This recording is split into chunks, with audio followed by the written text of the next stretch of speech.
Hey guys, welcome to my guide on griffins. Before we start, there's a button underneath all of my videos that opens up the timestamp side panel, and I've also listed all my Slayer guides in alphabetical order in the description. There are two types of griffins you can kill on a Gryphon Slayer task. This guide will cover the lower level griffin, and you can find my Shellbane Griffin boss guide in the description. Griffins are easy monsters to kill. They require 51 Slayer, the Troubled Tortugan's Quest, as well as purchased wing spread from the Slayer reward shop. They use two attacks, melee and knockback, but knockback is negated if your armor is above 30 kilograms or you're safe spotting. The most popular way to kill griffins is using ranged or melee with protect melee. If you don't want to use prayer potions, you can use melee and eat food instead, and safe spotting is an option if you're lower level. You can only find griffins in the Gryphon Cave, it's multi-combat, you're able to use a cannon, and there are safe spots available. Their drop table isn't the best, but they do drop the Horn of Plenty, which is currently going for about 5 mil in the Grand Exchange. The item gives a 10% chance for a double hunter catch, so things like Chinchampas and Monkey Tails are easier to farm.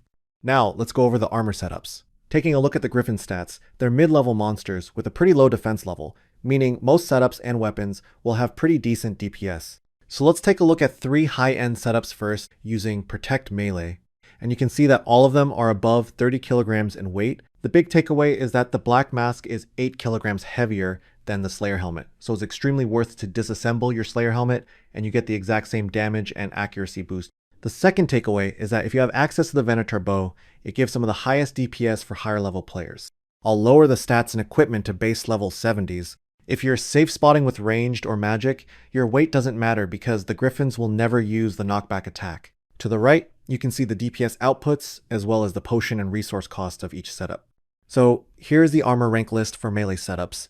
Make sure your weight is above 30 kilograms, and I placed gray numbers under each item to show their weight. Same thing with the range rank list. Make sure your weight is above 30 kilograms, but if you're safe spotting, you can ignore the weight and wear anything you want. Depending on your stats and equipment, you want to bring at least a few hundred arrows or bolts.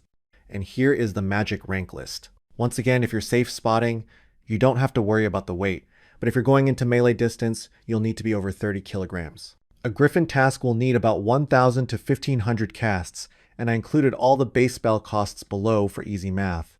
All of these gear setups come straight from the NoBS OSRS calculator, the ultimate tool for Slayer. Test out different gear setups and see outputs like DPS, resource estimates, and task times in real time. You can easily see what untradables you can bring for a Slayer task. I created thousands of custom teleport maps for easy navigation to any monster, and things like attack mechanics, location requirements, gear recommendations, all condensed down into as few words as possible. If you're interested in trying it out, you can click the link at the top right or in the description below. Now let's go over how to get to the Gryphon Cave. The fastest way to get there is using the Fairy Ring CJQ, and there's 2 caves, but I like using the northwestern one the most. Once you enter, I like to run to the southern room, and the safe spot for ranged and magic is right in this corridor. Now let's set up for the task. Here is how I would set up my quick prayer and rune light settings, and feel free to adjust them to your liking. And here are the inventory setups for each combat style. In the text boxes, the items labeled in white are required, while the ones labeled in yellow are optional. So here is the in-game example for killing griffins. We'll start at the Fairy Ring CJQ and run directly northwest to get to the cave entrance.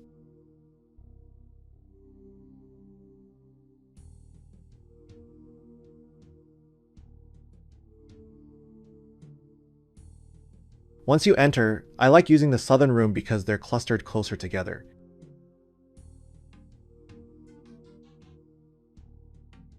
You can drop your cannon down if you brought one in the middle of the room. Make sure to select stab preferably or slash as well as auto retaliate. Then drink our potions, activate our quick prayers, then left click the cannon so it starts firing. If you have access to them, you can also summon thralls for extra DPS and use death charge to regain 15% special attack energy per kill. But there's not much to it. Keep your prayers and cannon topped up, and we're mostly looking for the Horn of Plenty, which is a 1 in 1,000 drop. If you're killing them the old-fashioned way without a cannon or protection prayers, you can of course just attack each griffin individually and eat food when your HP runs low. If you encounter the superior dire griffin, simply equip the Tortugan shield in your inventory and you'll take almost no damage. When safe spotting with ranged or magic, stand in the corridor between the north and south rooms. Attack griffins spawning to the east and lure them into the wall to trap them. It takes a little practice, but it's very simple once you get it. And that's everything. If you found the video helpful, please leave it a like and subscribe to the channel, and let us know in the comments how many kills it took you to get the Horn of Plenty. Thanks for watching, and I'll catch you guys in the next one.